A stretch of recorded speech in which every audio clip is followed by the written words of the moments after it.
ব্রাজিলের এই দুঃসময়ে যতটা কঠিন দায়িত্ব কাঁধে তুলে নিয়েছেন আনচেলত্তি, তার চাইতেও অনেক বেশি কঠিন হতে চলেছে তার এই দায়িত্বটা।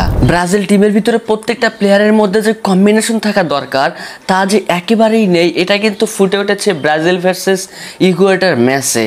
ব্রাজিলের অ্যাটাকিং লাইন ঠিক আগের মতোই এখনো যে দুর্বল, সেটাও কিন্তু স্পষ্ট ফুটে উঠেছে আজকের এই ম্যাচে। মিডফিল্ডেও যে একদম থেরাবারা অবস্থা, এটাও কিন্তু বেশ ভালোভাবেই লক্ষ্য করা যাচ্ছিল। এরকমই কিছু পজিটিভ এবং নেগেটিভ দিক আজকের এই ভিডিওতে আলোচনা করা হবে।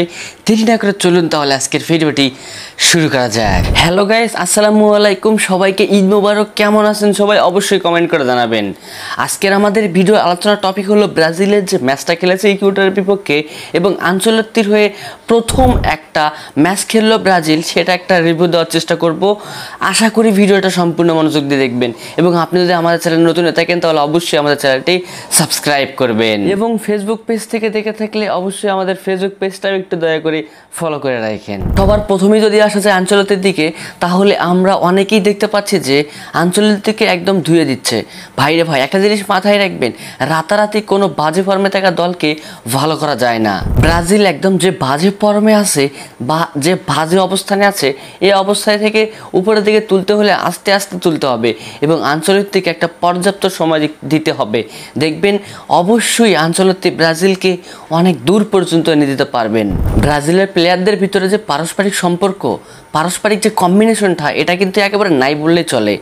ব্রাজিল দলকে ভালো করতে হলে অবশ্যই এই দিকটাকে নজরে রাখতে হবে আনচেলত্তিকে। পারস্পরিক কম্বিনেশন না থাকলে ব্রাজিল দল ভালো কিছু করতে পারবে না। ইন্ডিভিজুয়ালি বিলিয়ন্স যেমন ভিনিসিয়াস জুনিয়র, নেইমারদের দিয়ে হয়তো 2-1টা ম্যাচ জেতানো সম্ভব, কিন্তু ভালো টিমের কাছে গেলে একদম নাকানি চুবানি খাইতে হবে। এই জন্য আমাদের অবশ্যই এবং আনচেলত্তিকে অবশ্যই টিম কম্বিনেশনের দিকে নজর দিতে হবে, যাতে প্রত্যেকটা প্লেয়ার ভিতরে একটা পারস্পরিক বন্ধন সৃষ্টি হয় এবং সেখান থেকে একটা ভালো আউটপুট পাওয়া সম্ভব। ব্রাজিলের মিডফিল্ডারের অবস্থা আগেও নাজেহাল ছিল এবং এখনও আজকের ম্যাচটাতেও নাজেহালই দেখা যাচ্ছে। মিডফিল্ডারদের যদি ভালো পারফরমেন্স না করে তাহলে কখনোই অ্যাটাকে ভালো কিছু করতে পারবে না।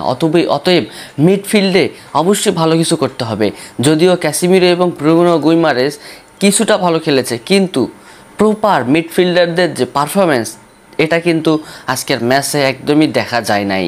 অ্যাটাকিংয়ে কিন্তু একদম বাজে অবস্থা দেখা গিয়েছে। যদিও ভিনিসিয়াস জুনিয়র অসাধারণ পারফরমেন্স করেছে আজকের ম্যাচে, তারপরেও বলতে হচ্ছে ভিনিসিয়াস একটা গোল ক্রিয়েট করার চেষ্টা করতেছিল, কিন্তু সেটা রিচার্লিসন মিস করে ফেলেছে। বল পাই লাগাইতে পারে নাই। দেখে একদম মন ম্যাচটা গরম হয়ে যাইতেছিল, ভাবতেছিলাম যে গোলটা হয়ে যাবে, কিন্তু পাই বলটা লাগে নাই।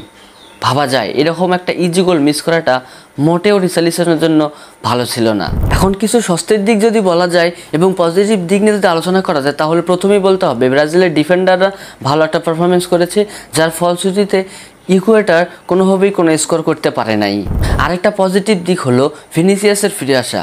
ভালো আনচেলত্তি বলেছিল রিয়াল মাদ্রিদে ভিনিসিয়াস জুনিয়র যেরকম পারফরমেন্স করে থাকে ঠিক সেরকমই পারফরমেন্স ব্রাজিলে করবে এবং আমরা সেটা দেখেছি। বেশ ভালো পারফরমেন্স করেছিল ভিনিসিয়াস জুনিয়র আজকে। তো এই হলো অবস্থা। ব্রাজিলকে ভালো কিছু করতে হলে অবশ্যই ব্রাজিলের কোচকে অর্থাৎ কার্লো আনচেলত্তিকে ব্রাজিলের টিম কম্বিনেশনের দিকে মনোযোগ দিতে হবে এবং একটা প্লেয়ারের ভিতরে যে পারস্পরিক বন্ধন, এটা একদম ফুটিয়ে তুলতে হবে খেলার মাঝেও।